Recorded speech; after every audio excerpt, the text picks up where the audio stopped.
या छायाचित्राकडे आपण जरा लक्षपूर्वक पाहूया. एखाद्या राजकीय नेत्याचं छायाचित्र हे पोस्टरवरती दिसणं, एखाद्या मोर्चाच्या अग्रभागी दिसणं, मिरवणुकीच्या मध्ये दिसणं, हे आपल्या ओळखीचं आहे. पण आपल्याला दिसतंय की या नेत्याचं चित्र घेऊन हे सैनिक आघाडीवरती निघालेले आहेत. हे चित्र 1943 सालचं आहे. आझाद हिंद फौज त्याची एक रेजिमेंट बर्मा फ्रंटवरती चाललेली असताना नेताजींचं चित्र त्यांनी ह्या पद्धतीने अग्रभागी ठेवलेलं आहे. म्हणून हे चित्र फार वैशिष्ट्यपूर्ण आहे. आपल्या भारताच्या स्वातंत्र्य लढ्याच्या इतिहासामध्ये ऐन उमेदीच्या वयामध्ये नेताजी पडले आणि या राजकारणामधलं सर्वोच्च स्थान त्यांनी ग्रहण केलं. त्या काळी काँग्रेसचं अध्यक्षपद, ऑल इंडिया काँग्रेसचं अध्यक्षपद हे काही राजकीय नव्हतं, संपूर्ण देशाच्या मान्यतेची ती मोहर होती. आणि त्यानंतर त्यांनी हा अनोखा आणि एकांडा असा प्रवास सुरू केला. आपल्या इतिहासामध्ये असं दुसरं उदाहरणच नाही. स्वातंत्र्यासाठी आपल्याकडे जेवढे म्हणून सशस्त्र प्रयत्न झाले त्याच्यामध्ये नेताजींच्या प्रयत्ना इतकी व्याप्ती ही दुसऱ्या कोणत्याही प्रयत्नाला नव्हती.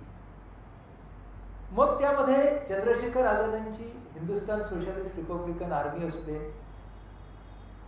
किंवा देशाबाहेर झालेली अभिनव भारत गदर पार्टी जी अमेरिकेमध्ये लोकांनी प्रयत्न केले, असे खूप सारे प्रयत्न झाले. पण त्यातली रचना सीमित होती. एक संपूर्ण सरकार, एक संपूर्ण सैन्य तयार करणं हे स्वप्न पाहणं आणि ते भारतात नाही तर भारताच्या बाहेरून पूर्ण करणं, याचं दुसरं उदाहरण आपल्या इतिहासामध्ये नाही.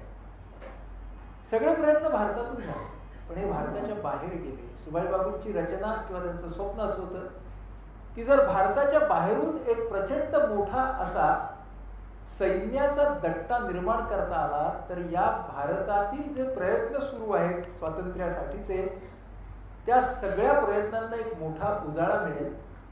आणि मुख्य म्हणजे जर माझं सैन्य भारताच्या शिवेवरती आलं तर भारतातलं सैन्य त्यांना जाऊन मिळेल, अशी ती मोठी रचना होती. ती पूर्ण झाली नाही परंतु अपयशामध्ये सुद्धा उत्तुंगता असते असं म्हणतात. ते आपल्याला सुभाषबाबूंच्या जीवनातून पाहायला मिळतं. आणि म्हणून सुभाषबाबूंच्या जीवनामधला एकच कालखंड आज आपण पाहणार आहोत. या सगळ्या राष्ट्रपुरुषांचं जीवनपट हा इतका मोठा असतो की त्याच्यावर तासनतास बोलत राहा. पण आपण एक केस स्टडी मेथड घेणार आहोत. आपण फक्त डिसेंबर 1941 ते ऑक्टोबर 1943 हा कालावधी घेणार आहोत. आणि त्यातही आपण आज थांबणार आहोत ते 23 ऑक्टोबर 1943ला. कारण त्या दिवशी स्वतंत्र भारताच्या आझाद हिंद सरकारने ब्रिटन आणि अमेरिका यांच्या विरोधात युद्धाची घोषणा केली. 21 ऑक्टोबर 1943ला या सरकारचा शपथविधी झाला. यावर्षी या घटनेला 75 वर्ष पूर्ण होत आहेत. त्याची थोडीशी दखल राष्ट्रीय पातळीवरती घेतली गेली आहे पण नेमकी कशाची दखल घेतली गेली आहे हेच आपल्याला माहित नाही. तेव्हा ती कहाणी आज आपण अनुभवणार आहोत. नेताजींच्या डायरीमधल्या या नोंदी पहा. तुम्ही जर नीटपणे वाचलं तर 1940 जुलै, 1940 नोव्हेंबर, जानेवारी 1941 आणि थोडंसं शाई बाहेर आली आहे पण शब्द तुम्हाला दिसतील लेफ्ट होम. आणि त्याच्या खालची नोंद आहे मे जून 1943 अरायव्हल इन ईस्ट एशिया आणि जुलै 1943 लिहिलंय बिगॅन वर्क. आज आपण जे पाहणार आहोत ते लेफ्ट होम आणि बिगॅन वर्क या दोन ओळींच्या मधलं महानाट्य आहे. त्यांच्या डायरीमध्ये फक्त एवढ्याच नोंदी आहेत, 2 ओळीच्या. त्याच्यावरती आज आपण 2-2.5 तास तो प्रवास कसा होता तो सगळा पाहणार आहोत. हे का महत्वाचं आहे? कारण चोही बाजूनी आपत्ती येत असतात, त्याने आभाळ भरून आलेलं आहे. त्यावेळेला ही जी तेजाची रेघ सतत लखलखत राहते तो या सगळ्या महापुरुषांच्या जगण्यामधला कसोटीचा कालखंड असतो. तो त्यांच्यासाठी कसोटीचा असतो, कस लागण्याचा असतो, पण तुमच्या आमच्यासाठी तो शिकण्याचा कालखंड असतो. त्याच्यामधून आपण या व्यक्तींच्याकडून खूप काही शिकू शकतो आणि ते फार महत्त्वाचं आहे. म्हणूनच या आपल्या सादरीकरणाचं नाव आहे वन मॅन टू आर्मी. एका व्यक्तीकडून ते संपूर्ण सेनादलापर्यंतचा हा प्रवास निव्वळ 28 महिन्याचा आणि एका व्यक्तीचा. कसं होते व्यक्तिमत्व, किती सुरेख, रुबाबदार, राजविंडे असे सुभाषबाबू आपल्याला इथे दिसत आहेत. आणि त्यांचा हा प्रवास नीटपणे या स्लाइडकडे पाहिलं तर तुमच्या लक्षात येईल. तिथं तुम्हाला कलकत्ता पहिलं शोधा. भारत, कलकत्ता. कलकत्त्याकडून वरती उत्तरेच्या दिशेने जा, गोमो नावाचं स्टेशन तुम्हाला दिसेल जिथं त्यांच्या रेल्वेच्या प्रवासाला सुरुवात झाली. तिथून मग पेशावर, काबूल, नजर वरती वरती न्या, मॉस्को, मॉस्कोमधून बर्लिन हा एक प्रवास. आणि मग बर्लिनच्या जवळ किल नावाचं बंदर दिसतंय, तिथून पाणबुडीने खाली या आफ्रिका आणि मदागास्करच्या खाली जर्मन पाणबुडीतून जपानी पाणबुडीमध्ये आणि त्यानंतर ते साऊथ ईस्ट एशियामध्ये गेलेले आहे. जवळजवळ अर्ध जग आहे.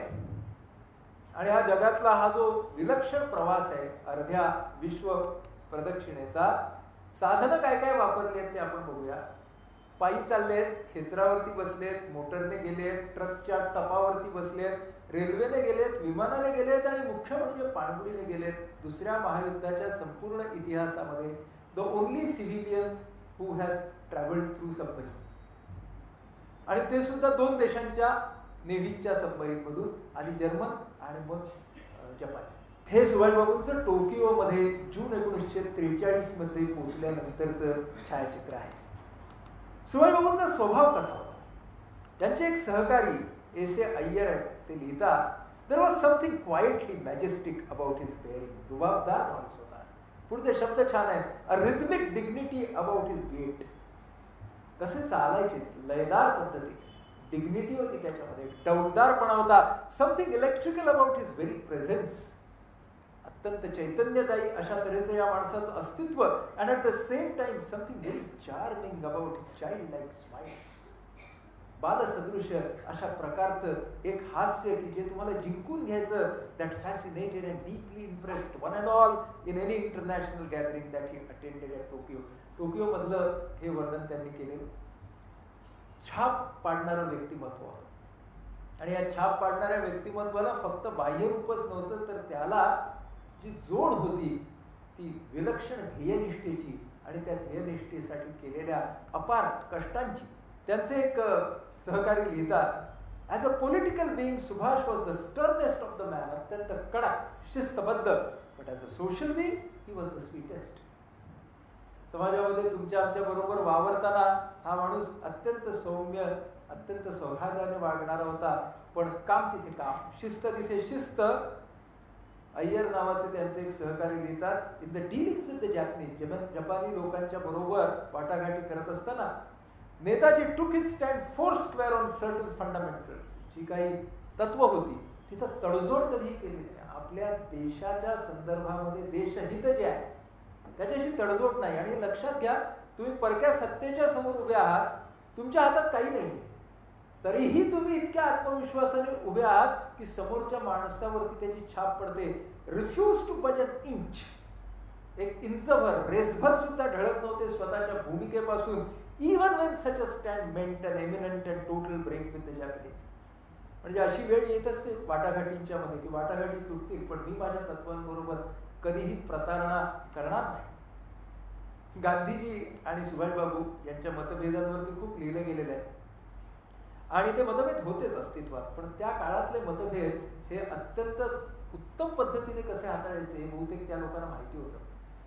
हा काँग्रेसचे अध्यक्ष असतानाचा सुभाषबाबूंचा हा फोटो आहे. शेजारी गांधीजी आहेत, एका बाजूला पटेल आहेत आणि पाठी जे दिसत आहेत ते तुम्हाला राजेंद्र प्रसाद आहेत, आपल्या स्वतंत्र भारताचे पहिले राष्ट्रपती. हा जो मतभेदाचा काळ 29 मार्च 1939 हे तुम्ही पाहिलं, हा अत्यंत मोठा मतभेदाचा काळ आहे. त्यातलं एक पत्र आहे गांधीजींना लिहिलेलं सुभाषबाबू, फार सुंदर पत्र आहे. सुभाषबाबू स्वतःबद्दल लिहित आहेत, I am temperamentally not a vindictive person and I do not nurse grievances.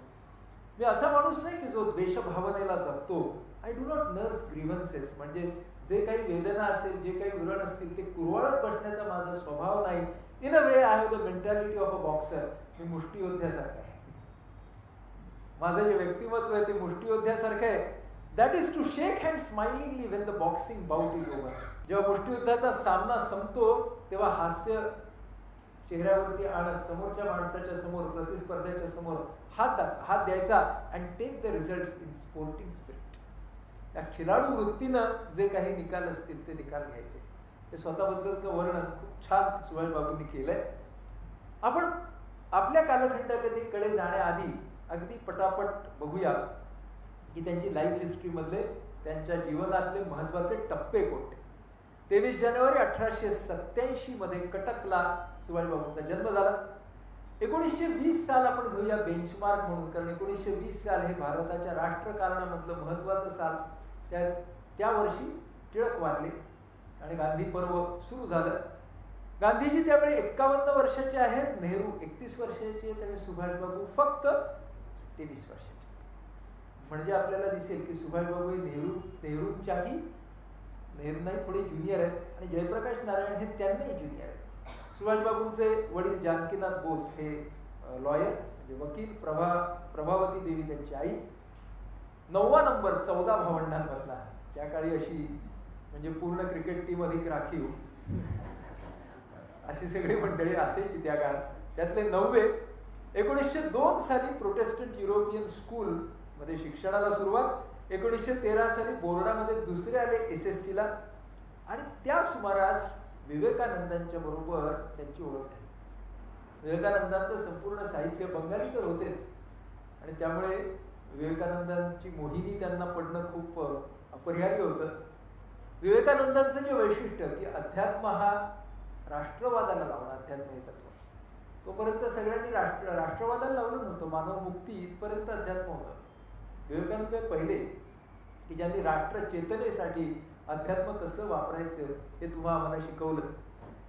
आणि ह्या नंतरच्या काळामध्ये सुद्धा, म्हणजे खूप नंतरची गोष्ट आहे पण सांगतो तुम्हाला, म्हणजे साधारण ऑगस्ट, सप्टेंबर, ऑक्टोबर 43 मध्ये जेव्हा सिंगापूरमध्ये सुभाषबाबू असतात आणि प्रचंड टेन्शन असतं. त्या काळी त्यांचा एकमेव स्ट्रेस रिलीफ हा असतो की रामकृष्ण मिशनचं तिकडे देऊळ असतं. तिथे ते रात्रीच्या वेळी गाडी घेऊन जात असतात. तिथे गेल्यावरती धोतर नेसतात, जपमाळ हातात असते आणि ते त्या देवळामध्ये ध्यान लावून बसत असतात. ही त्यांची त्यावेळेची स्ट्रेस मॅनेजमेंट असते. तेव्हा विवेकानंदांचा प्रभाव त्यांच्यावरती खूप होता. प्रेसिडेन्सी कॉलेजमध्ये गेले आणि तिकडे प्रोफेसर ओटन नावाचा एक माणूस होता, तो ब्रिटिश होता. त्याने भारताच्या विरोधात काहीतरी तो बोलला आणि त्याला लोकांनी धोपटून काढलं, विद्यार्थ्यांनी. तर त्याच्यामध्ये सुभाषबाबू प्रत्यक्ष नव्हते पण सगळ्यांचा असा दावा होता की या माणसाने हे सगळं मास्टर माइंड केलंय म्हणून त्यांना कॉलेजमधनं रस्टिकेट करण्यात आलं, एक्सपेल करण्यात आलं. आणि मोठ्या प्रयत्नाने स्कॉटिश चर्च कॉलेजमध्ये नंतर त्यांना प्रवेश मिळाला आणि 1918 साली त्यांनी फिलॉसॉफी या विषयामध्ये BA केलं आणि 1919 साली केम्ब्रिजला ते मास्टर्ससाठी गेले. तिथं गेले आणि 9 महिन्यातच त्यांनी ICSची एक्झामिनेशन दिली, इंडियन सिव्हिल सर्व्हिसेस, आणि त्याच्यामध्ये त्यांचा 4था रँक आला. म्हणजे आता एक विलक्षण करिअर ह्या माणसाच्या समोर होती. ICS झाले असते आणि पुन्हा मोठे अधिकारी बनून या भारतामध्ये आले असते, पण नाही, तसं व्हायचं नव्हतं. कारण त्यांनी आपली निवड झाल्यानंतर सुद्धा त्या ICSच्या ट्रेनिंगचा राजीनामा दिला. राजीनामा देताना त्यांनी त्यांच्या भावाला शरद बोस यांना पत्र लिहिलं की मला हे देशहितासाठी आपल्या बरोबर नाही वाटत आहे की ज्या सरकारच्या विरोधामध्ये आपल्याला काम करायचे त्या सरकारचा अधिकारी बनून मी लोकांच्यासाठी काम करायचं, हे काही मला पटणार नाही. Only on the soil of sacrifice and suffering can be raise our national edifice. त्याग, समर्पण, ह्या जे 2 शब्द आहेत ते सुभाषबाबूंच्या जीवनामध्ये सतत सतत सतत येत असतात. या 2 शब्दांच्या भोवती त्यांचं जीवन आहे. जेव्हा या विद्यार्थ्याने असा राजीनामा दिलाय, सुवर्ण संधी आहे की ICS होणार आहे, 4था आलेला आहे, असा राजीनामा कोणत्याही भारतीयाने ह्यापूर्वी दिला नव्हता. म्हणून under secretary of the state for India called him, त्यांना बोलवलं की अरे राजीनामा देऊ नकोस, मोठी संधी आहे. त्याला त्यांनी सांगितलं I do not think one could be loyal to the British Raj and yet serve India honestly, heart and soul. तुमच्या एकंदर या सगळ्या सरकारचा भाग बनून माझ्या देशाची सेवा मला करता येईल असं मला वाटत नाही. आणि त्यानंतर सुभाषबाबू परत आले. त्यांचा हा जो महत्वाची थीम आहे त्यांच्या आयुष्यातली, की त्यामध्ये तुम्ही सतत सॅक्रिफाईस आणि सफरिंग, समर्पणासाठी आणि त्यागासाठी तयार असलं पाहिजे. नीट वाचूया आपण हे कोटेशन. Do you want the fragrance of the full blown rose? तुम्हाला गुलाबाचा हा सुवास आहे त्याचा अनुभव घ्यायचा आहे का? If so you must accept the thoughts. तर मग काट्यांचा सुद्धा स्वीकार करा. Do you want the splendour of the smiling dawn? पहाट तिचं सौंदर्य तुम्हाला अनुभवायचं आहे? If so you must live through the dark hour of the night. तर मग तुम्हाला रात्रीच्या त्या काळा कुट्ट तासांचा सामना करायला पाहिजे. Do you want the Joy of liberty and solace of freedom? तुम्हाला ते स्वातंत्र्य हवंय, तुम्हाला ती मुक्ती हवी आहे, तर if so you must pay the price. त्याची किंमत तुम्हाला द्यावी लागेल. And the price of liberty is suffering and sacrifice. त्यागाशिवाय आणि समर्पणाच्या शिवाय स्वातंत्र्य मिळत नाही. रणाविन स्वातंत्र्य कोणा मिळत. हे घेऊन ही व्यक्ती इथं परत येते आणि परत आल्यावरती पहिल्याच दिवशी जेव्हा ते मुंबईत येतात, 16 जुलै 1921, गांधी युगाची सुरुवात. पहिल्याच दिवशी मणिभवन आहे आपल्या मुंबईमध्ये. इथं जाऊन ते गांधीजींना भेटतात. गांधीजी त्यांना वेळ देतात, गांधीजी त्यांच्याशी बोलतात. पण गांधीजींचे विचार सुभाषबाबूंना कन्फ्यूज वाटतात. ते म्हणतात की यांच्याकडे स्पष्ट विचार नाही आहेत. पण त्यामध्ये गांधीजी त्यांना सांगतात की चित्तरंजन दास आहेत, मोठे पुढारी आहेत कलकत्त्यामध्ये, ते तुला मार्गदर्शन करते. आणि ऍक्च्युली सुभाषबाबूंचे पॉलिटिकल मेंटर कोण? तर चित्तरंजन दास. काँग्रेसमधल्या कामाला सुरुवात होते आणि निव्वळ 2 वर्षाच्या काळामध्ये सुभाषबाबू ऑल इंडिया युथ काँग्रेसचे अध्यक्ष बनतात. फॉरवर्ड नावाचं एक वर्तमानपत्र असतं त्याचे संपादक बनतात. आणि 1924 साली ते चीफ एक्झिक्युटिव्ह ऑफिसर बनतात कलकत्ता मेट्रोपॉलिटन कॉर्पोरेशन, म्युनिसिपल कॉर्पोरेशनचे. म्हणजे एक्झिक्युटिव्ह पोझिशनवरती सुद्धा त्यांनी काम केलेलं आहे बरं का. 1925 साली पहिली अरेस्ट आणि त्यांना मंडालेला पाठवलं जातं. पहिल्यांदा जेव्हा सुभाषबाबू मंडालेला जातात तेव्हा ते जेलरला म्हणतात की मला इथं आल्यावरती पहिल्यांदा माझ्या तीर्थक्षेत्राला भेट द्यायची आहे. कुठलं तीर्थक्षेत्र? ज्या कोठडीमध्ये लोकमान्यांना ठेवलं होतं मंडालेला. आणि त्यानंतर सुभाषबाबूंनी लिहिलेलं की तिकडचं हवामान इतकं वाईट की त्या हवामानामध्ये आणि त्या सगळ्या परिस्थितीमध्ये लोकमान्यांनी गीतारहस्यासारख्या ग्रंथाची रचना कशी केली याचं मला कोडं पडलं. एका देशभक्ताला दुसऱ्या देशभक्ताने दिलेली ती दाद आहे. 1927 साली ऑल इंडिया काँग्रेस कमिटीचे जनरल सेक्रेटरी. 28 साली या इंडियन नॅशनल काँग्रेसचं कलकत्त्याचं अधिवेशन भरवण्यामध्ये खूप मोठा भाग सुभाषबाबूंचा असतो. तिथपर्यंत काँग्रेसचे जे व्हॉलिंटियर कोर असतं ना, त्याला काँग्रेस सेवा दल असं म्हणायचं, ते सगळे खादीमध्ये असायचे. हे एकच अधिवेशन असं झालं की तिकडचे सगळे व्हॉलिंटियर्स हे मिलिटरी ड्रेसमध्ये होते. गांधीजींना अजिबात आवडलं नाही ते. गांधीजी म्हणाले कसं दिसत होतं बघा, हे बघा हे सुभाषबाबू आहेत शेजारी आणि हे काँग्रेसच्या अधिवेशनाचे चित्र आहे. तेव्हा गांधीजींना अजिबात आवडलं नाही, पण सुभाषबाबू हे ऑर्गनायझर होते. 1929 साली सविनय कायदेभंगाच्या खाली अटक झाली. 1930 साली कलकत्त्याचे मेयर होते. 31 साली पहिल्यांदा युरोपच्या टूरवरती गेले आणि त्याच्यानंतर जून 34 साली ते एमिली शेंकेल हिला भेटले, जी त्यांची नंतरची पत्नी. आता ह्या कालखंड जरा तुम्हाला सांगायला पाहिजे. अशासाठी सुभाषबाबूंच्या बाबतीत सरकारची रीत अशी होती की त्यांना हद्दपार करायचं. कारण हा माणूस जर देशात असला तर भयंकर डेंजरस, देशाच्या बाहेर राहील तर चांगला आहे. त्यामुळे देशाच्या बाहेर आणि युरोपात त्यांचं जाणं होत असेल. तिथे त्यांची या एमिली बरोबर भेट झाली. नंतर आपण या नातेसंबंधांबद्दल बोलणार आहोत. आणि त्यांचं पुस्तक 1935 साली भारतामध्ये बॅन झालं, पण UK मध्ये म्हणजे ब्रिटनमध्ये पब्लिश झालं. त्याचं नाव आहे द इंडियन स्ट्रगल. हे पुस्तक आहे इंडियन स्ट्रगल, सुभाषबाबूंनी लिहिलेलं. हे फार महत्वाचं पुस्तक आहे मित्रो, इतिहासामध्ये ज्यांना रस आहे त्या सर्वांसाठी. 1920 पासून ते 1942 पर्यंतचा भारताच्या स्वातंत्र्य चळवळीचा हा इतिहास आहे. गमतीची गोष्ट अशी की हा इतिहास अशा एका व्यक्तीने लिहिलाय की जो या इतिहासाचा भाग आहे. इतिहासाचा भाग असताना इतिहास लिहिणं अत्यंत कठीण, पण या माणसानं अत्यंत तटस्थपणे स्वतःची कॉन्ट्रीब्युशन पण लिहिली. फारच इंटरेस्टिंग. आणि हे जेव्हा ब्रिटनमध्ये प्रसिद्ध झालं हे पुस्तक, त्याच्यानंतर हे पुस्तक कोणी कोणी वाचलं? रोमा रोला नावाचे विवेकानंदांचे चरित्र लेखक, गांधीजींचे चरित्र लेखक यांनी खूप मोठं पत्र दिलं सुभाषबाबूंना. डी व्हॅलेरा नावाचा आयर्लंडचा खूप मोठा स्वातंत्र्य नेता, त्याने हे पुस्तक वाचलं आणि त्याच्यावरती प्रतिक्रिया त्याने सुभाषबाबूंना दिली. असे फार ग्रेट पुस्तक आहे. आणि हे त्या माणसाने लिहिलंय की जो इतिहासाचा भाग होता. तो ऑब्जेक्टिव्हिटी ठेवणं हे किती कठीण असेल की तुम्ही त्याचा भाग आहात आणि तरी सुद्धा तुम्ही त्यावरती लिहिता. 36 साली हाऊस अरेस्ट म्हणजे घरातच त्यांना अटक केली होती. गॉल ब्लॅडरची सर्जरी झाली आणि 26 डिसेंबर 1937ला युरोपामध्ये एमिली बरोबर त्यांनी विवाह केला गुप्तपणे. 38 साली काँग्रेसचे अध्यक्ष झाले. 39 साली पुन्हा अध्यक्ष झाले, पण अंतर्गत राजकारणामुळे त्यांना राजीनामा द्यायला लागला आणि 39 सालीच दुसरं महायुद्ध सुरू होतं. इथपर्यंत आपण येतोय घटनांच्या मध्ये. जेव्हा त्यांनी राजीनामा दिला तेव्हा सुभाषबाबू लिहितात, India is a strange land where people are loved not because they have power but because they give up power.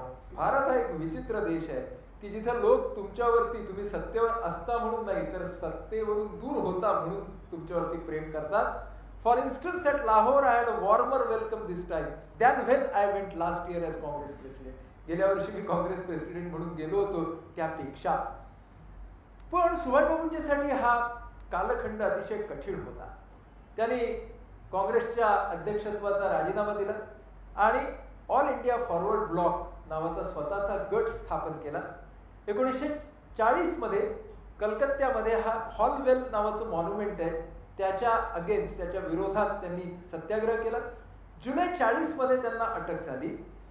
अटकेत असताना ऑगस्ट महिन्यामध्ये ते ढाक्यामधून दिल्लीच्या सेंट्रल लेजिस्लेटिव्ह असेंब्लीवरती निवडून आले. आजच्या काळात म्हणायचं तर MP म्हणजे खासदार, तुरुंगात असताना, पण ते ब्रिटिश हे होतं तरी.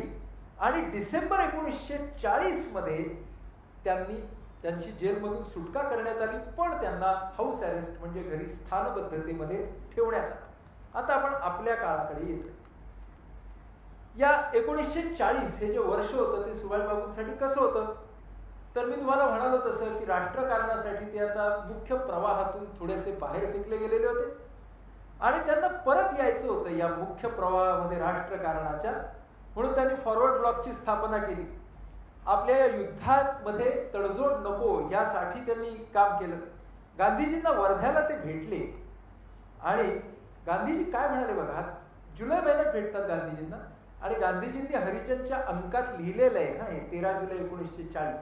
दोघांचे मतभेद होते मार्गाबद्दलचे. गांधीजींचा मार्ग होता अहिंसेचा, सुभाषबाबूंना तो मार्ग पटला नव्हता, पटत नव्हता. नक्की सुभाषबाबूंच्या डोक्यामध्ये त्यावेळेला देश सोडण्याचे विचार होते असं वाटतं आपल्याला. ते का वाटतं ते पुढे तुम्हाला मी सांगतो. पण तिथे दोघांची चर्चा झाली असणार. कसं कसं आपण असा निष्कर्ष काढू शकतो? गांधीजी काय लिहितात बघा. काँग्रेसला आवडो न आवडो, सुभाषबाबूंना जोवर एखादा मार्ग योग्य वाटतोय तोवर त्याचा अवलंब करण्याचा हक्क त्यांना आहे, नव्हे ते त्यांचे कर्तव्यच आहे. जर त्यांच्या प्रयत्नानं यश आलं आणि भारताला स्वातंत्र्य मिळालं तर त्यांचं बंड समर्थनीय ठरेल आणि काँग्रेस या बंडाचा निषेध करणार नाही तर तारणहार म्हणून त्यांचं स्वागत करेल. म्हणजे नक्की त्या दोघांची, आता ह्याच्या पलीकडे गांधींनी पण काही लिहिलेलं नाही. म्हणजे आपल्याला त्या दोघांच्या मध्ये काय झालं हे तिथून कळतं. पण सुभाषबाबू रशियाला पळून जाणार अशी अफवा होती. सुभाषबाबू देशाच्या बाहेर जाणार आणि ती खुद्द सुभाषबाबूंपर्यंतही पोहोचली. म्हणजे कशी पोहोचली त्याची एक इंटरेस्टिंग गोष्ट आहे. सुभाषबाबू कलकत्ता म्युनिसिपल काउन्सिलमध्ये होते ना, आधी CEO होते, मग मेयर होते.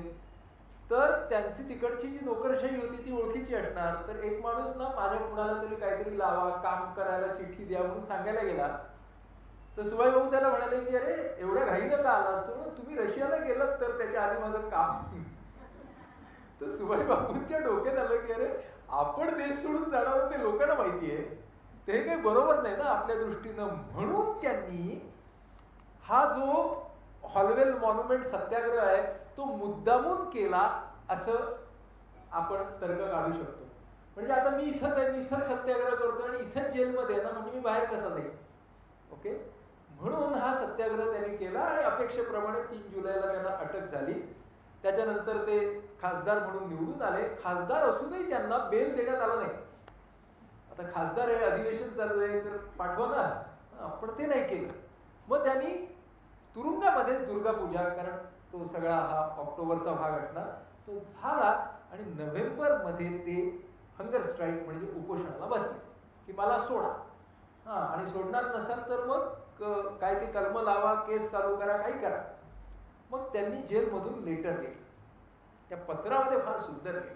पुन्हा तीच थीम आहे बरं का, त्याग आणि समर्पण. त्याग आणि समर्पण या 2 गोष्टींच्या भोवती या माणसाचं अख्खं व्यक्तिमत्व फिरतं. No sacrifice is ever futile. कोणताही त्याग हा अशा पद्धतीने जाणार नाही. The blood of the martyr is the seed of the church. छान वाक्य. In this mortal world everything perishes and will perish. या जगामध्ये प्रत्येक गोष्ट आहे जी नाशवंत आहे, but ideas, ideals and dreams do not. विचार, मूल्य आणि स्वप्न ह्या गोष्टी नामशेष होत नाहीत. अशा पद्धतीने त्यांनी लिहिलं हे पत्र. आणि मग आपण म्हणू शकतो की मनामध्ये विचार चालू झालाय पळायचं. लिहिलं त्यांनी की मला सोडा नाहीतर मी मरेन. हा जो हर्बर्ट नावाचा माणूस आहे बंगालचा गव्हर्नर, त्याने ऑफिशियल पॉलिसी केली आणि तिचं नाव काय आहे बघा, कॅट अँड माऊस गेम. म्हणजे असं, हे जोपर्यंत सिरियस होत नाही तोपर्यंत त्यांना जेलमध्ये ठेवायचं. सिरियस झाले की यांना जेलमधनं घरी स्थानबद्ध ठेवायचं. प्रकृती सुधारली की परत जेलमध्ये आणायचं. याला काय म्हटलेलं आहे, cat and Mouse game. He official policy होती. म्हणजे या माणसाला उतरू द्यायचं नाही राजकारणात, कारण उतरलं की गडबड. आणि ह्यांचं म्हणणं असं होतं सुभाषबाबूंचं, त्यांनी living donkey and dead lion. म्हणजे I would prefer to be a living donkey than a dead lion. म्हणजे आता मला निदान सुटायचं तरी आहे.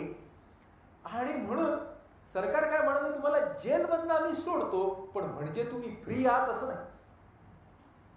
तुम्ही राहायचंय तुमच्याच घरामध्ये.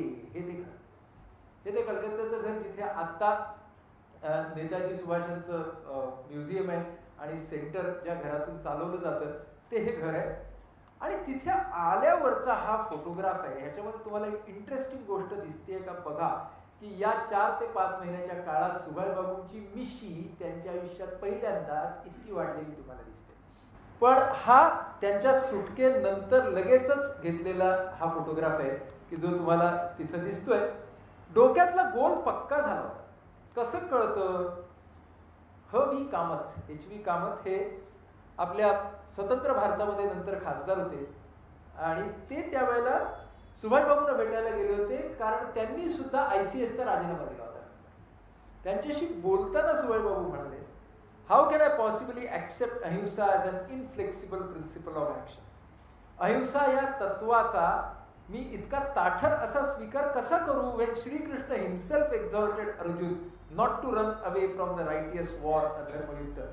की ज्यावेळेला श्रीकृष्णाने स्वतःला सांगितलं ना अर्जुनाला की धर्मयुद्ध असेल तर त्याच्यापासून पळू नकोस. म्हणजे डोक्यामध्ये विचार, मला काय करायचंय याचे सुरू झालेले आहेत त्यांच्या. आणि नंतर हे सिंगापूर मधलं त्यांचं भाषण आहे, पण त्यांच्या ते थिंकिंग बद्दलच आहे म्हणून ते मी इथे कोट करतो. I came to the conclusion that all the efforts that we could put forward inside India would not suffice to expel the British from our country. देशाच्या आतून केलेले स्वातंत्र्यासाठीचे प्रयत्न यांना काहीतरी मर्यादा असल्यामुळे, त्यामुळे आपल्याला स्वातंत्र्य मिळेल असं नाही, ते पुरेसे पडणार नाहीत. My object in leaving India, मी का भारतातून बाहेर गेलो, was to supplement from outside the struggle going on at home. बाहेरून एक दट्ट्या तयार केला तर आतल्या प्रयत्नांना सुद्धा स्फूर्ती मिळेल आणि त्यानंतर माझ्या देशाला स्वातंत्र्य मिळेल, अशा तऱ्हेचे विचार त्यांच्या मनामध्ये येते. ही ती खोली जिथे सुभाषबाबू आहेत. त्यांच्या बाजूला त्यांच्या आई आहेत. बाजूला बसलेले एक जे चष्माधारी आहेत ते शरदचंद्र बोस म्हणजे त्यांचे भाऊ, आणि त्यांच्या बाजूला एक कलकत्त्याचे मेयर. हे त्या काळामधलं छायाचित्र आहे. सर्व छायाचित्र जी मी मिळवली ती नेताजी रिसर्च ब्युरोच्या सौजन्याने आहेत आणि इतर पुस्तकांच्या मधून घेतलेली आहेत. हे जे शरदचंद्र बोस आणि त्यांचा मुलगा शिशिर बोस, शिशिर बोसांनी लिहून ठेवलं एक पुस्तक फार सुंदर आहे. त्यात ते आपल्या वडिलांबद्दल म्हणजे शरद बोसांबद्दल म्हणजे सुभाषबाबूंचे मोठे भाऊ त्यांच्याबद्दल लिहित आहेत. Whenever father felt that someone was being unfair to Uncle Subhash, he lost his cool and counter-attacked fiercely. जेव्हा कधीही माझ्या भावांना असं वाटायचं की सुभाषवरती कोणीतरी हल्ला करताय, सुभाषचं कोणीतरी वाईट करताय, ते तुटूनच पडायचे. Those who knew father felt that he regarded Subhash as his eldest son. सगळ्यांना असं वाटायचं की सुभाष बाबू यांचा भाऊ नाहीये, म्हणजे मोठे हा लहान भाऊ नाहीये तर हा मुलगाच आहे. The age gap between them was only 7 years. ते 7च वर्षांनी मोठे होते. People sometimes openly said that he loved Subhash more than he did his own sons. लोक असे सरळ सरळ म्हणायचे की तुमचं ना तुमच्या भावावरती तुमच्या मुलांपेक्षा जास्त प्रेम आहे. पण पुढचं वाक्य छान, I felt proud rather than jealous whenever I heard this said. मला कुठे द्वेषभावना नाही तर मला उलट गर्व वाटायचा, मला वाटतं अभिमान वाटायचा, छान वाटायचं. An older brother unreservedly accepting the younger brother as his leader is very rare in the annals of history. म्हणजे मोठ्या भावाने लहान भावाला आपला नेता मानणं हे आपल्याला इतिहासामध्ये दिसत नाही.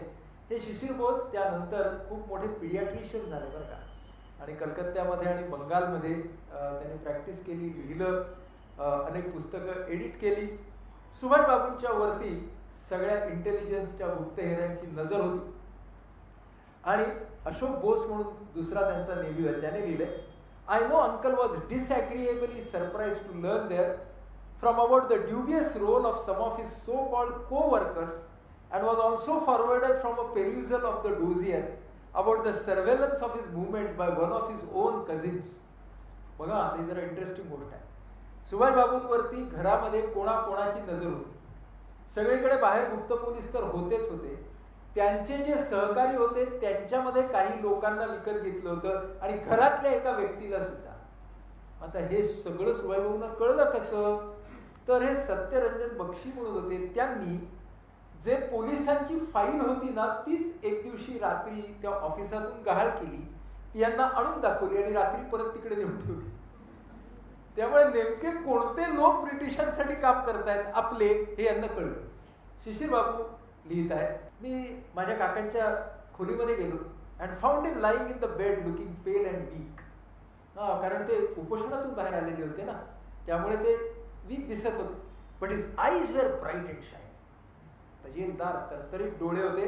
I had noticed his moustache during the last visit in jail. काकांनी मिशी वाढवायला घेतली. मी जेव्हा तुरुंगात भेटायला गेलो होतो तेव्हाच मी ते ओळखलं होतं. इट हॅज ग्रोन फर्दर, अजून ती वाढली होती. ही नाव ऑल्सो हॅड अ शॅगी बिअर्ड. दाढी सुद्धा वाढायला सुरुवात झालेली होती. मग इथं काय होतं, याच्या पुढचं जे नॅरेशन आहे ते शिशिर बाबूंच्या शब्दामध्ये त्यांनी जे लिहून ठेवलंय त्याचं मी जे मराठी रूपांतर केलं, मुळात ही 30-40 पानं आहेत, ती फक्त मी 5-6 पानांच्या मध्ये, पण त्यामध्ये हा मधला सगळा कालखंड काय काय झालं हे आपल्याला कळेल. शिशिर बाबू लिहित आहेत, शिशिर बाबूंच्या शब्दामध्ये, मी नेहमी सारखाच शांतपणे दरवाजात उभा होतो. सुभाष काकांच्या खोलीतल्या सामानाची नव्याने मांडामांड चालली होती. त्यांनी मला खुणेनं स्वतःजवळ बोलावलं. मी त्यांच्या बिछाण्यापाशी गेलो. त्यांनी माझ्याकडे पाहत माझे हात हातात घेतले. त्या दिवशीचा तो स्पर्श नेहमीपेक्षा दीर्घ होता आणि उबदार सुद्धा. त्यानंतर एक दिवस काकांचा सेवक करुणा वुडबर्ग पार्कच्या घरातल्या आमच्या खोलीत आला. तर काय होतं, जे घर तुम्ही पाहिलं तिथे सुभाष बाबू होते आणि काही अंतरावरती हे जे वुडबर्ग पार्कचं शरद बाबूंचं घर होतं. का बरं, दोघेही जण हे राजकारणात समाजकारणात होते, त्यामुळे दोघांची घरी खूप गर्दी होत असे. त्यामुळे शरद बाबू वेगळे राहत होते, बाकीचं सगळं जे कुटुंब होतं ते या खानदानी घरामध्ये राहत होतं. काकांचा सेवक करुणा वुडबर्ग पार्कच्या घरातल्या माझ्या खोलीत आला. दुपारच्या जेवणानंतर काकांनी तुला बोलवलंय, त्याने निरोप दिला. फोन का नाही केला काकांनी? आई तर रोज त्यांना भेटत होती. माझ्या दिनक्रमाबद्दल काका तपशीलवार माहितीही करून घेत होते तिच्याकडून. माझ्या वैद्यकीय शिक्षणाचं माझ्यावर ओझं आलंय का, माझ्या कॉलेजचे तास, त्यात माझा किती वेळ जातो, असं बरंच काय. काकांनी माझं नाव ठेवलं होतं सायलेंट बॉय, शांत मुलगा. ये बस शिशिर. नेहमीची जवळीक आणि मित्रत्वाची साथ. मी त्यांच्या बिछाण्यावर बसलो. ते माझ्याकडे शांत स्निग्ध प्रेमाने पाहत होते. त्यांचा रुबाबदार चेहरा, त्यांच्या डोळ्यातला आकर्षित करण्याचं सामर्थ्य, ह्या सगळ्याबद्दल मी ऐकलं होतं. आम्हारे एकटा काच कोरतो पारदे, माझं एक काम करशील का. गेली 50 वर्ष हा साधा वाटणारा प्रश्न माझ्या मनात तसाच ताजा आहे. मी फक्त मान हलवली. ड्रायव्हिंग कितपत चांगलं येतं तुला. माझी गाड्यांची आणि गाड्या चालवण्याची आवड आमच्या घरात सर्वांना ठाऊक होती.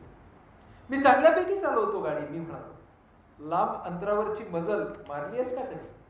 मी जेमतेम 20 वर्षाचा होतो. मी म्हणालो नाही. पण त्या उत्तरामुळे काका अजिबात हिरमुसले नाही.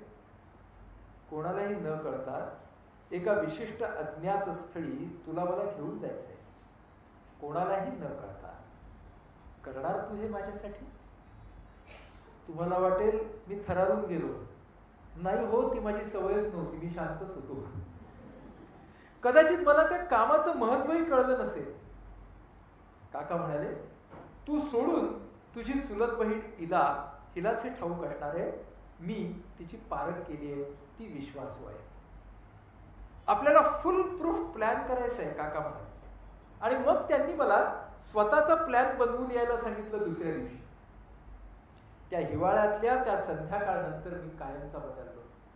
कुठे गेला माझा बुजरेपणा आणि भित्रेपणा, कसा आला आत्मविश्वास. माझ्यासारख्या शेकडो हजारो जणांच्या मनात हेतुपूर्ण दिशेने जाण्याची प्रेरणा त्यांनी निर्माण केली होती. त्यानंतर आमचं नातं बदललं. मी काकांची बिनधास्तपणे बोलू लागलो, अगदी मित्रासारखा. एलजीज रोडच्या आमच्या घरात भरपूर माणसं होती. भारतीय एकत्र कुटुंब पद्धती, रोज येणारे राहणारे अनेक पाहुणे, घरातल्या मंडळींच्या विविध सवयी आणि पद्धती, बऱ्यापैकी नोकर चाकर आणि हो, माझ्या डॉक्टर असलेल्या सुनील काकांचा सनी बॉय नावाचा उग्र अल्सेशियन कुत्रा. पालन काकांसारख्या जरा जास्तच कुतूहल असणाऱ्या बेकार प्राण्याला सुभाष काकांनी नोकरीसाठी शिफारस पत्र देऊन थेट जमशेदपूरला पिटाळलं. नोकरी मिळाल्याशिवाय तिथून हटूच नकोस असं सांगू. काय तर संशय आला होता काय माहित नाही, म्हणून काढून टाकलं. खूप विचारानंतर आम्ही ठरवलं की ह्या खोलीतूनच पलायन व्हायला हवं. बंगल्याच्या परिसरामध्ये साध्या वेशातल्या पोलिसांची सततची पाळत असायची. गेल्या काही दिवसांमध्ये त्यात पुरेसा ढिलेपणा आला होता. स्वाध्याय म्हणून मी शिवाजी महाराजांच्या आग्र्याहून केलेल्या पलायनापासून ते लेनिन, रासबिहारी बोस यांच्या कहाण्या वाचल्या.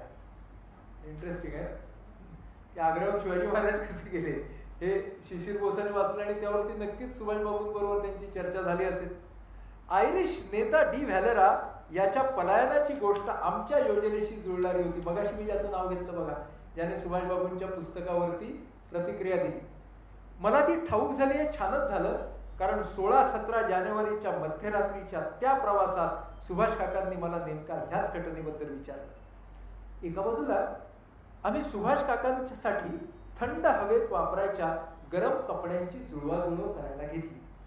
त्याच सुमारास त्यांच्या खास सहकाऱ्यांची एक बैठक त्यांनी बोलवली. नॉर्थ वेस्ट फ्रॉन्टियर मधल्या मिया अकबर शहा या नेत्याला भेटण्यासाठीचं खरं तर ते कारण होतं. ही ती खोली, हे त्या खोलीतलं ते घड्याळ जिथून 1:30 वाजता ही मंडळी निघाली. आणि हे ते मिया अकबर शहा. हे मिया अकबर शहा ज्यांनी सुभाषबाबूंना जाण्यासाठी मदत केली. नॉर्थ वेस्ट फ्रॉन्टियर मधल्या मिया अकबर शहा या नेत्याला भेटण्यासाठीचं ते कारण होतं. त्यानंतर जवळजवळ 43 वर्षांनी मी आणि खान साहेब जेव्हा लंडनमध्ये भेटलो तेव्हा त्यांनी मला सांगितलं की 19 जानेवारीला पेशावरमध्ये भेटण्याचा प्लॅन त्यांनी पक्का केला होता. काकांनी माझी शहासाहेबांशी ओळख करून दिली आणि दुसऱ्या दिवशीच्या ट्रेनसाठी त्यांना स्टेशनवर सोडण्याची जबाबदारी दिली. नीट आहे का. त्यावेळी काकांच्या बिछाण्यावरची मापं घेण्याची टेप माझ्या नजरेत पडली. दुसऱ्या दिवशी शहासाहेबांसाठी म्हणून एका मोठ्या दुकानातून आम्ही कपड्यांची खरेदी केली. स्टेशनवर जाताना हे सारं पुडकं ते माझ्या गाडीतच विसरून जाणार होते. स्टेशनवर त्यांना सोडल्यावरती ही गोष्ट माझ्या ड्रायव्हरच्या लक्षात येते आणि त्याने धावत जाऊन ते सामान पाहुण्यांना देण्याची तयारी दाखवली. तेव्हा मला त्राग्याचं नाटक करावं लागलं. तू कशाला भुर्दंड भरतोयस त्याच्या विसराळूपणाचा, आपण पार्सलने पाठवू नंतर, चल मला घाई आहे, लवकर घरी चल. आणि अशा प्रकारे ते कपडे माझ्या कपाटात आले. कारण कुणालाही कळता कामा नये ना हे कपडे कुठून येत आहेत. काबुली चपलांपासून ते टूथब्रश पेस्ट पर्यंत एक एक वस्तू आम्ही जमा करत होतो. मध्यम आकाराची एक सूटकेस, अटॅची केस मी विकत घेतली. घरातली मंडळी आणि नोकर यांच्या नजरेत न भरता मी हे सगळं करत होतो. बॅगेवर आद्याक्षरं कोरली होती MZ आणि सुभाष काकांनी एका कागदावर मला हा मजकूर लिहून दिला. बघा हा मजकूर काय. Mohammed Ziauddin, BA LLB, travelling inspector, the empire of India life insurance company limited, permanent address civil lines Jabalpur. जणू काही मीच तो माणूस आहे अशा पाश्चात्य वेशात आणि तोऱ्यामध्ये मी अगदी कोपऱ्यातल्या एका प्रिंटरकडे गेलो आणि ही व्हिजिटिंग कार्ड छापून घेतली. आमच्या घरात 2 गाड्या होत्या. त्यातली एक बोस खानदानाची गाडी म्हणून प्रसिद्ध होती, पण आम्ही निवड केली वॉन्डरर ह्या गाडीची. ख्रिसमसच्या दिवशी एक मोठा टेस्ट ड्राईव्ह घेऊन मी आलो. मी आणि गाडी यांची सर्वांच्या डोळ्यांना सवय व्हावी यासाठी माझ्या रपेटी सुरू झाल्या. मी रस्त्यांचा अभ्यास तर केलाच, पण नक्की केलेल्या मार्गाने एकदा जाऊनही आलो. परत येताना आमची गाडी नेमकी बंद पडली. त्या रात्री नको असं व्हायला. दरम्यान एका संध्याकाळी बाबा आणि काका यांचं खूप काळ संभाषण झालं. दुसऱ्या दिवशी आई मला हसत म्हणाली, हे सांगत होते तुझा मुलगा आपल्या पालकांना न सांगता एका धोकादायक साहसाचा भाग बनणार आहे म्हणून. हुश्श, आई बाबांना अंधारात ठेवायचं ओझं उतरलं माझ्या डोक्यावरचं. काकांनी घरातल्या सर्वांपुढे ध्यानधारणा आणि मौनाची त्यांची योजना सांगितली. काही दिवसांसाठी त्यांना कोणताही मानव संपर्क नको होता. त्याप्रमाणे त्यांच्या खोलीतली व्यवस्था करण्यात आली. एका पडद्याआडूनच त्यांना अन्न देण्यात येणार होतं. काकांनी वेगवेगळ्या दिवसांच्या, वेगवेगळ्या तारखांच्या, वेगवेगळ्या व्यक्तींसाठी अनेक चिठ्ठ्या आणि पत्र लिहिली. खास करून तुरुंगातल्या दोस्तांसाठी. ती सारी नियमितपणे त्या त्या दिवसाला पोलीस सेन्सॉरमधून जात राहील. ते सगळं रोज कुठलं कुठलं पुढे द्यायचं ते तयार करून ठेवलेलं होतं. मी गाडीला नवी बॅटरी बसवली, स्पेअर टायर घेतले. वॉन्डरर गाडीच्या ड्रायव्हरला तार आली आणि त्याच्या आजारी आईसाठी त्याला सुदैवाने गावी द्यायला घेतले. दरम्यानच्या काळात येणाऱ्या पाहुण्यांवर आक्रमण करण्याचं कारण पुढे करून आम्ही सनी बॉयला रोज रात्री साखळीत अडकवून ठेवण्याची व्यवस्था करून टाकली. 15 जानेवारीच्या संध्याकाळी माझ्या लक्षात आलं की मी आणलेली सुटकेस गाडीच्या डिकीमध्ये बसतच नाहीये म्हणून. आयत्या वेळी SCB म्हणजे शरदचंद्र बोस म्हणजे बाबांचं नाव असलेली बॅग घेऊन त्यावरचं नाव पुसून MZ हे नाव घालून पुन्हा सगळं सामान भरण्याचा खटाटोप करावा लागला. त्यावेळी काकांनी मला सामानात ठेवण्यासाठी कुराणाच्या 2 प्रती सुद्धा दिल्या. 16 जानेवारीची संध्याकाळ. कलकत्त्यामध्ये ह्या काळात लवकरच अंधार होतो. काय व्यवस्थित करशील ना सगळं, बाबांनी हलकेच हसत तरी काळजीने मला विचारलं. कारण तो शिशिरबाबू त्यांच्या घरात होते ना, ते आता इकडे येणार ती गाडी घेऊन. मी माझ्या एका वहिनीची प्रकृती बिघडल्यामुळे गाडी घेऊन बाहेर चाललो. म्हणजे बाबाच मला पाठवत होते. आम्ही आमच्या घराच्या गच्चीत होतो. सगळी गुप्त संभाषणं लोकांच्या समोरच व्हायला हवीत बाबा म्हणाले. Conspiracy under the lamppost. त्यामुळे संशय टळतो. ऑल राईट माझ्या पाठीवरती थोपटत बाबा म्हणाले. मी लवकर जेवलो. दुसऱ्या गाडीच्या ड्रायव्हरला जेवायला पाठवलं. आईकडून पैसे घेतले. पेट्रोलची टाकी फुल केली. 2 गॅलन पेट्रोल बरोबर भरून घेतलं. 9 वाजता मी काकाच्या घरी पोहोचलो तर काका धोत्रामध्ये धार्मिक कर्मकांडासाठी तयार होते. माझी आजी, घरातल्या काकी, आत्या, पोरं सोरं सगळेच होते. पूजा आणि प्रसादाचं भोजन झाल्यावर सगळे पांगले. काकांच्या खोलीतल्या जुन्या घड्याळात 1.5चे टोले पडले. काका त्यांच्या खोलीतून बाहेर आले. काका एक रुबाबदार मुसलमान जियाउद्दीन अन्सारी. नव्या काबुली चपला पायाला लागतील म्हणून जोडे तेवढे सवयीचे घातले होते. घरातला एक एक भाग पार करत आम्ही जिन्याकडे आलो. जिना उतरून काका गाडीत पाठीमागे बसले. त्यांनी दार घट्ट लावलं नाही. मी गाडी सुरू केली. आम्ही बाहेर पडल्यावर काकांनी दार लावलं. गाडी घरातून बाहेर पडताना फक्त एकच दार लावण्याचा आवाज त्यांना व्हायला हवा होता. काकांच्या खोलीमधला दिवा मात्र रात्री 1:30 पर्यंत तसाच जळत होता. झोपाळलेल्या कलकत्त्याला सोडून आम्ही धनबादच्या दिशेने निघालो. सुभाष बाबूंचे नेताजी बनण्याच्या माझ्या काकांच्या प्रवासाला सुरुवात झाली. हे जेव्हा निघाले तेव्हा सुभाष बाबू विचारतात शिशिर बाबूंना, what is the worst that can happen to you? म्हणजे तुला जास्तीत जास्त त्रासदायक काय होईल असं वाटतं? ते शांत असतात. हा मुलगा पहिल्यांदा ही गाडी घेऊन चाललेला आहे आणि मी तुम्हाला म्हटलं तसं तासभर ते दिवे तसेच होते आणि सुभाष बाबू पाठी बसले होते. शिशिर बाबू गाडी चालवत आहे. पाठून थर्मॉस मधनं हे त्याला कॉफी देत होते सुभाष बाबू. का? कारण ड्रायव्हर आहे ना, त्याने पेंगता कामा आणि सतत त्याला बोलतं ठेवत होते. त्यामुळे दोघांच्या गप्पा चाललेल्या होत्या आणि सुभाष बाबू स्वतः झोपलेच नाही आणि बर्दवानला आले 4:30 वाजता सकाळी. दुर्गापूर असनसोल असं करत करत ते बराई कोल वर्क्स म्हणून तिकडे 8:30ला सकाळी पोहोचले आणि तिथे अशोक बोस राहत होते, त्यांचा बंगला. आता त्याची गंमत सांगतो काय झालं. हे जेव्हा तिकडे येतात तेव्हा सुभाष बाबू त्यांचं सगळं सामान घेऊन उतरतात. सुभाष बाबू नाही, कोण झियाउद्दीन अन्सारी. आणि मग शिशिर बाबू ती अख्खी गाडी घेऊन त्या अशोक बोसांच्या घरी आले. आता अशोक बोसांना माहिती नाही की पाठून सुभाष बाबू येतात. बघा सगळी सिच्युएशन लक्षात. मग शिशिर बाबू त्या अशोक बाबूंना सांगतात की मी ना सुभाष बाबूंना घेऊन आलोय, ते अजून 10 मिनिटांमध्ये घरी येत आहेत, पण हे कोणाला सांगू नकोस. मग सुभाष बाबू जे येतात ते झियाउद्दीन अन्सारी म्हणून येतात. तोपर्यंत हे ब्रीफिंग झालेलं आहे आणि ते म्हणतात की मी लाईफ इन्शुरन्सचा एजंट आहे, मला तुम्हाला पॉलिसी वगैरे विकायची आहे.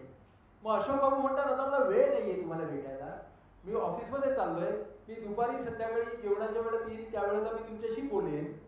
मग ते त्यांच्या नोकराला सांगतात की अरे याला शेजारच्या गेस्ट रूम मध्ये आराम करू दे, म्हणून सुभाष बाबू तिकडे जातात. मग ही गोष्ट अशोक बाबूच्या बायकोला, पत्नीला सांगणं भाग असतं. सांगतात की जे झियाउद्दीन अन्सारी ते सुभाष बाबू आहे.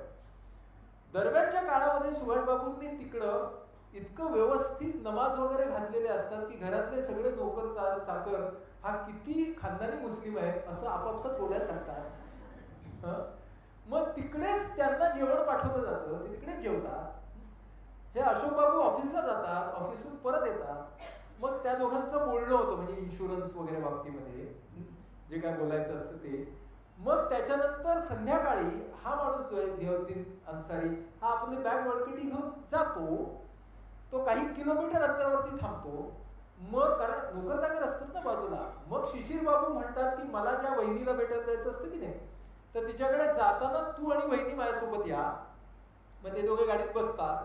मग ते एका ठिकाणी जातात जिथे हे सुभाष बाबू परत गाडीत बसतात आणि मग ते पुढे जातात. अशा सगळ्या घटना त्या याच्यामध्ये घडतात. हे ते घर अशोक बोस यांचा जो बंगला आहे तो हा बंगला आणि तो बराईचा धनबादच्या जवळ असलेला हा बंगला. आणि तिथून मग हे एक्झिट आणि एंट्री झाली. खानदानी मुस्लिम गेस्ट. गोमो नावाचं स्टेशन आहे.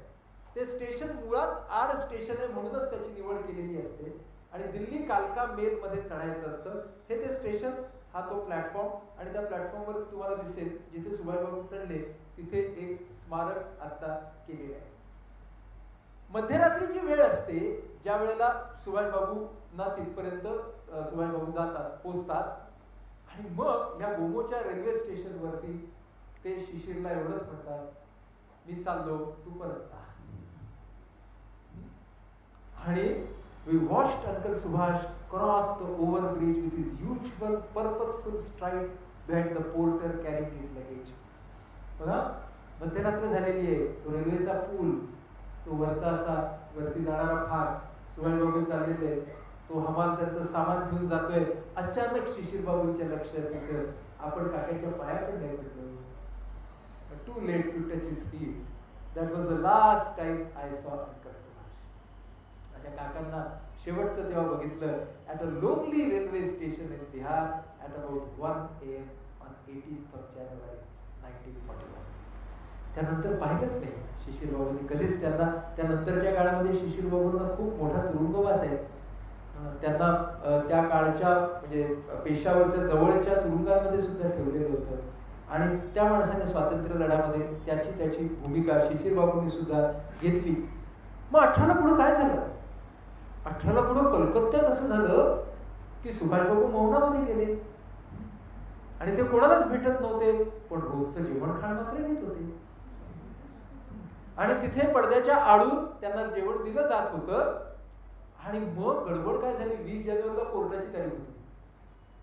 मग हे शिशिरबाबू जे असतात ना, ते मेडिकल सर्टिफिकेट मिळवण्यासाठी धावपळ करतात. कोर्टाला मेडिकल सर्टिफिकेट देतात, त्याची तब्येत बरी नाहीये, कोर्टाची केस तारीख पुढची द्या म्हणून. 25 तारखेला संध्याकाळी बघा, 18ला गेलेत ना, मध्ये एक अख्खा आठवडा गेलाय. आणि तुम्ही म्हणाल मधल्या काळात जे जेवण ठेवलं जात होतं ते काय? तर शिशिरबाबू, ती इला आणि अजून एक होता, ते सगळे ते खायचे. आणि त्या दिवशी त्या वेळेच्या चिठ्ठ्या त्या पोचवायच्या. म्हणजे त्या मोठ्या चिठ्ठ्या होत्या त्या सेन्सॉर मधून जायच्या. त्या सुभाषबाबू आतमध्ये 25 तारखेला यांच्या प्लॅन प्रमाणे की आता जेवढं बंद करायचं. त्याच्यामुळे मग काय झालं, 26 तारखेला तो जो आचार्य आहे तो ठेवायला जातो आणि ते खाल्लं जात नाही म्हटलं की तो खोलीत जातो, सुभाषबाबू नाही. त्यावेळेला नेमके शरदबाबू आणि शिशिरबाबू मुद्दामून, त्यांचं एक फार्म हाऊस असतं कलकत्त्यामध्येच बाहेर, तिथे मुद्दामून गेलेले असतात. ही बातमी त्यांना कळते. मग ते भयंकर भयभीत आश्चर्यचकित होतात नॅचरली, की आता हा आपला प्रिय भाऊ, हा आपला काका गेला कुठे. पण मग लगेचच शरद बाबू सगळ्या गोष्टी हातात घेतात. घरच्या सगळ्या लोकांना सांगतात की किती कठीण गोष्ट आहे. खूप सारे पाहुणे यायला लागतात, पोलीस यायला लागतात, प्रेसचे लोक यायला लागतात, टेलिग्राम्स यायला लागतात. मग शरद बाबू या सगळ्याला तोंड द्यायला लागतात. मग लोक अनेक पद्धतीने विचार करायला लागतात. संन्यास घेऊन गेले का, कुठे गेले असतील, काय झाले असेल. गमतीची गोष्ट म्हणजे जो लोकल सर्च असतो की नाही, तर हे आपले शिशिरबाबू पण जातात मुद्दामून. सगळी शोधाशोध सुरू करायला नको का करायला, घरातला माणूस गेलाय तर. आणि पोलिसांची पण तिकडे दाणादाण उडते, कारण हे गेले आहेत म्हणून. गमतीची गोष्ट आहे, शिशिरबाबू एका माणसाकडे जातात की त्या साधूला म्हणे माहिती आहे ते कुठे आहेत ते. तर तो साधू असा बसून ते इकडे गेले तिकडे गेले आणि शिशिरबाबू म्हणतात मला माहिती की तू किती बोलतोयस. असं सगळं चालू असतं. मग आता यांना पकडलं गेलं, याचे रुमर्स पण येतात. आणि गमतीची गोष्ट, बर्लिन रेडिओवरून पहिल्यांदा बातमी येते की सुभाषबाबू गेले. दुसरं महायुद्ध चालू झालेलं होतं, तर बर्लिन रेडिओवर बातमी येते की सुभाषबाबू नाहीसे झालेत. आणि मग या सगळ्या अशा बातम्या येतात, what has happened to Subhashchandra Bose, unexpected exit from home आणि great anxiety prevails amongst the relatives and friends. सगळ्यांना भयंकर चिंता वगैरे वाटते की हा माणूस कुठे गेला, काय झालं. त्यामुळे हे मुद्दामून सगळी एन्झायटी, ही हेडलाईन आहे हिंदुस्तान स्टँडर्ड मधली. तर हे सगळं मग चालू होतं तिकडं. ह्या सुमारास म्हणजे या आपल्या एस्केपच्या आधी, पळून जायच्या आधी, गांधीजींचं एक छान पत्र आहे 29 डिसेंबरचं आले आणि ते सेन्सॉर मधून गेलेले आहे. सुभाषबाबूंची प्रकृती बरी नाही म्हणून गांधीजी काय लिहितात, you are irrepressible whether ill or well. तू काय गप्प बसून राहणार नाही. Do get well before giving in for fireworks. म्हणजे पुढचे फटाके फोडायच्या आधी जरा बरा हो ना तब्येतीने, मग काय ते कर. फार इंटरेस्टिंग गोष्ट आहे. या दोन लोकांचं नातं की ज्याच्यामध्ये दोघांचे खूप मतभेद आहेत. आणि हे लेटर 3 जानेवारीला सेन्सॉरने ओपन केलेलं आहे. गांधीजी लिहितात, our mutual distrust is a bad form of violence. तुझा आणि माझा जो अविश्वास आहे एकमेकांवरचा, ही हिंसा आहे. लिहिलेलं आहे. म्हणजे काय माणसं ती बघा. हे 2-4चं लेटर आहे.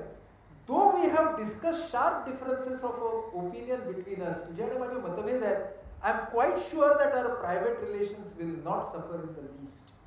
पण तुझ्या आणि माझ्या वैयक्तिक संबंधांवरती आपल्या मतभेदांची छाया येणार नाही अशी मला खात्री आहे. If they are from the heart as I believe they are, कारण ते हृदयापासूनचे आहेत आणि तशी माझी खात्री आहे, they will bear the strain of this differences. तुझे आणि माझे मतभेद जरी असले तरी सुद्धा आपलं वैयक्तिक नातं खूप छान आहे. फार इंटरेस्टिंग आहे. या काळामध्ये ही सगळी मंडळी उत्तुंग दर्जाची होती. ते सत्ताकारण करत नव्हते, ते राष्ट्रकारण करत होते. त्या सगळ्यांच्या वैयक्तिक महत्वाकांक्षा होत्या, परंतु त्या महत्वाकांक्षांना कुठे कसं ठेवायचं हे त्यांना कळत होतं. सुभाषबाबू आणि जवाहरलाल नेहरू यांची खूप चांगली मैत्री होती.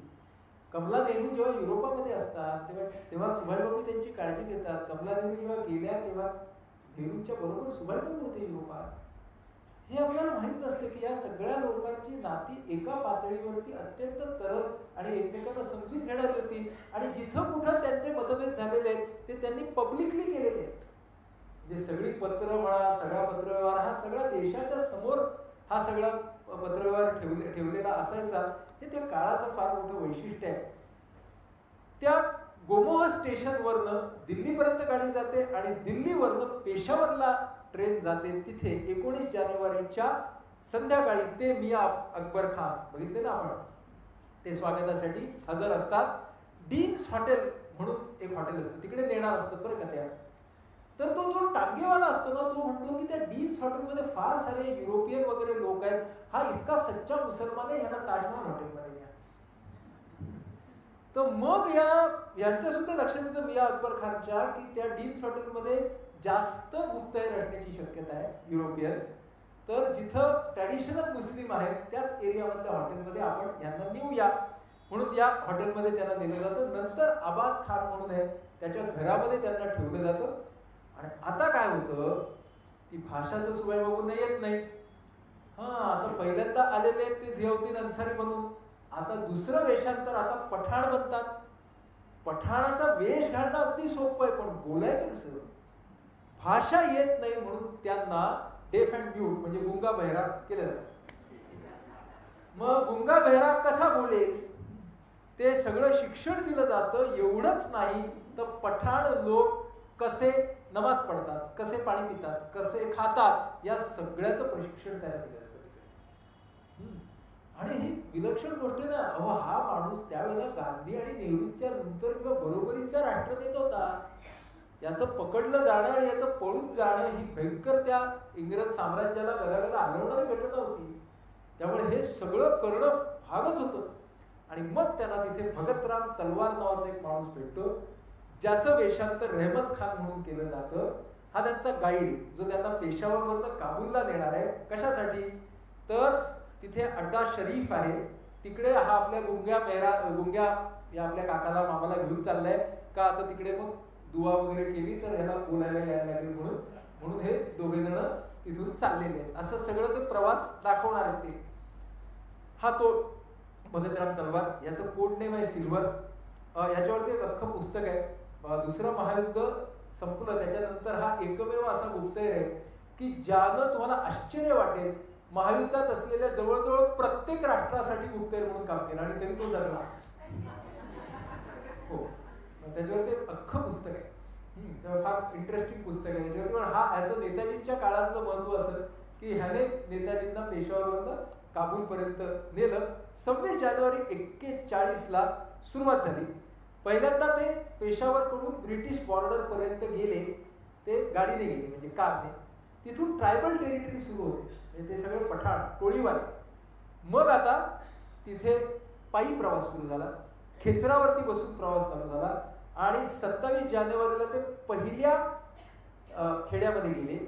मग तिथून हिचहाईक म्हणजे ट्रक मिळाली, गाडी मिळाली, टांगा मिळाला, करत करत जलालाबादला गेले. 28च्या रात्री त्या अड्डा शरीफला गेले. तिकडे एक हाजी मोहम्मद अमीन नावाचा एक कॉन्टॅक्ट होता. आणि मग टांगा, ट्रक, टांगा असं करत करत काबूलला कधी पोहोचले, 31 जानेवारीला काबूलला पोहोचले. म्हणजे पेशावर टू काबूल, त्या काळातल्या काबूलचा हा फोटोग्राफ. त्या काळातलं काबूल हे असं दिसायचं. तर हा म्हणजे झियाउद्दीन आधी होते ना, आता याला डेफ अँड म्यूट का केलं, कारण ते इतकं बेमालूम व्हायला पाहिजे की त्या टोळीवाल्यांनी जर तुम्हाला पकडलं आणि ते स्ट्रिप यू बी कॉट. लक्षात आलं, म्हणजे you be found that you are non Muslim ना. त्याच्यामुळं तुमचं वेषांतर इतकं चांगलं पाहिजे की त्यांनी तुम्हाला स्ट्रिप करून तुम्हाला तपासता कामाने इतके तुम्ही बेमालूम पाहिजे. लक्षात आलं, कारण नाहीतर तुमची सुद्धा केली नाही आहे हे दिसेल ना, आणि मग तुम्ही मुस्लिम नाही आहात हे त्यांना कळेल.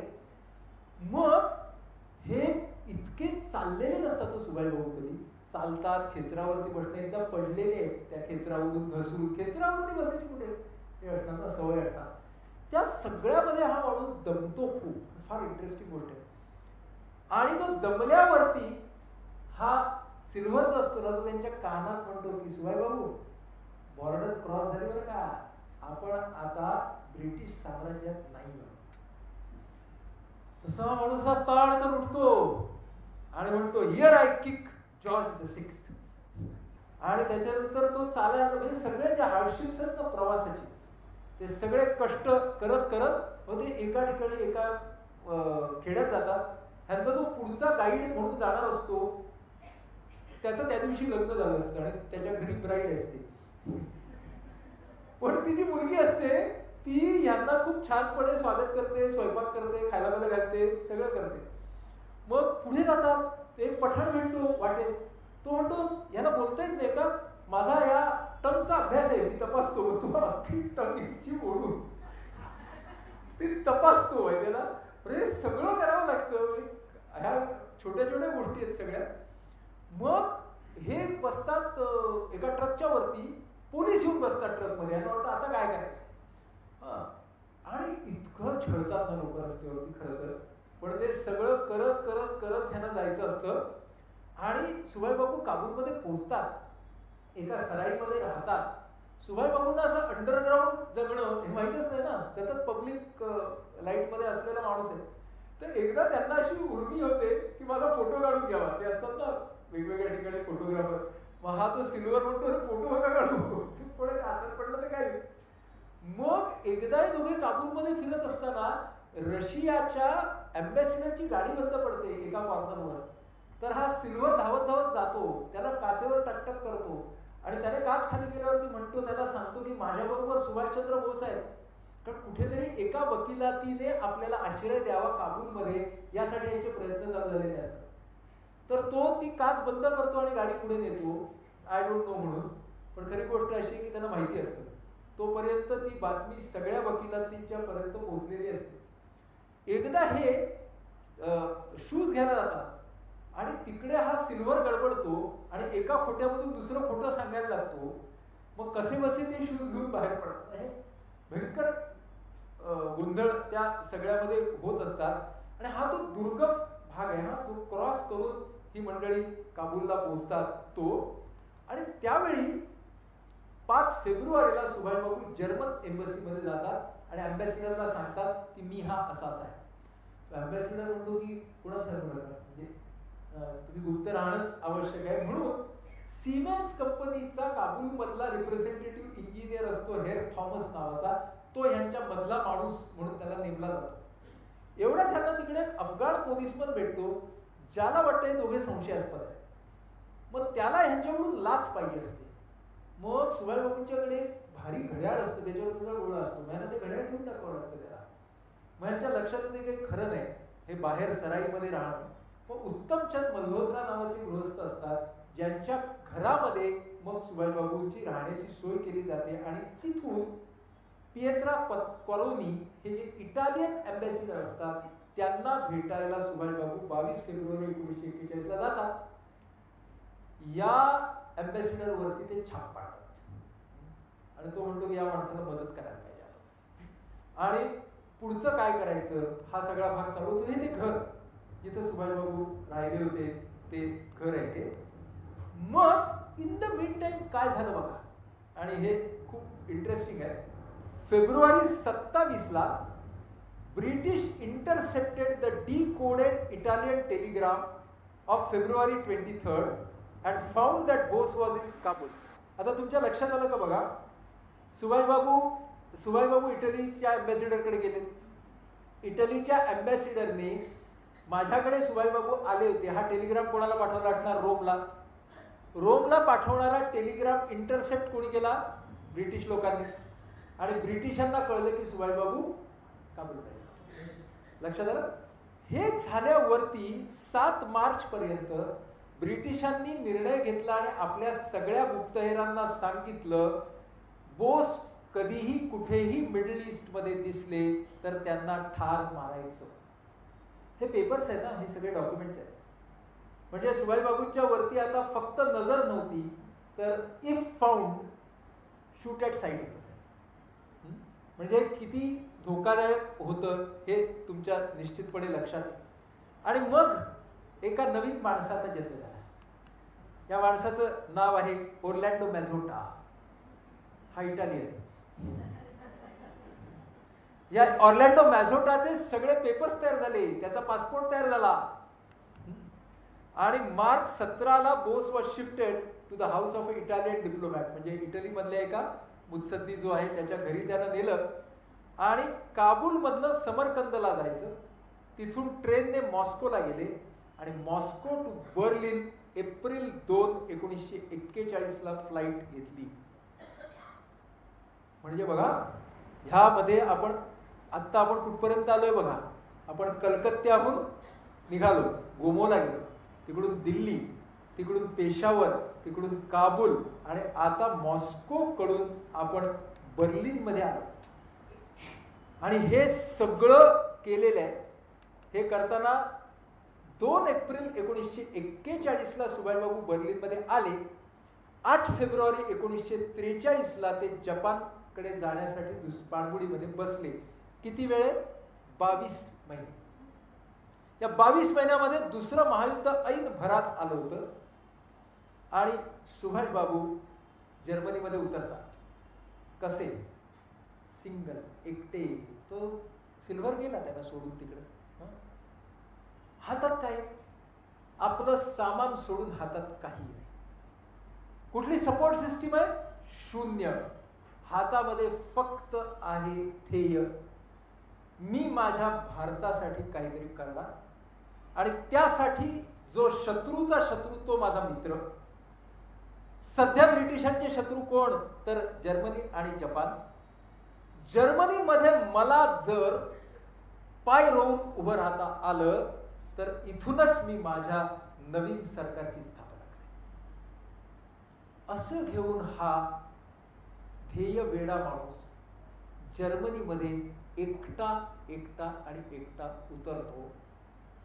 पुढच्या 22 महिन्यामध्ये या माणसानं केलेली जादू काय असते हे आपण बघूया मध्यंतरात.